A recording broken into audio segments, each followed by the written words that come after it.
दोस्तों, एक बार एक शख्स की बहन फौत हो गई।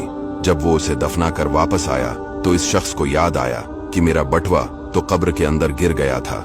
तो वो शख्स अपने बहन की कब्र पर आया और उसको खोदना शुरू कर दिया ताकि अपना बटवा कब्र के अंदर से निकाले।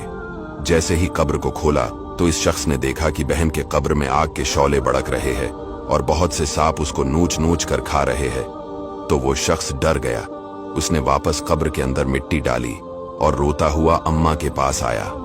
पूछा, अम्मा जान, मेरी बहन के अमाल कैसे थे?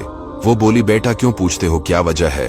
तो बेटे ने कहा, अम्मा जान, अपनी बहन की कब्र में आग के शौले भड़कते हुए देखे हैं। ये सुनकर मां रोने लगी और कहा, अफसोस, तेरी बहन नमाज तो पढ़ती थी मगर नमाज में सस्ती करती थी और नमाज के औकात गुजार कर पढ़ा करती थी, यानी नमाज कज़ा करके पढ़ा करती थी।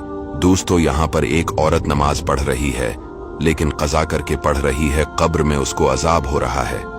इन लोगों का क्या अंजाम होगा जो नमाज ही नहीं पढ़ते।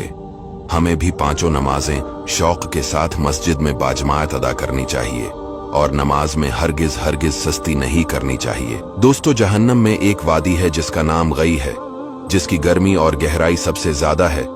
इसमें एक कनवा है जिसका नाम हब है। जब जहन्नम की आग बुझने पर आती है, अल्लाह इस कनवे को खोल देता है जिससे वो यानी जहन्नम की आग बदस्तूर भड़कने लगती है।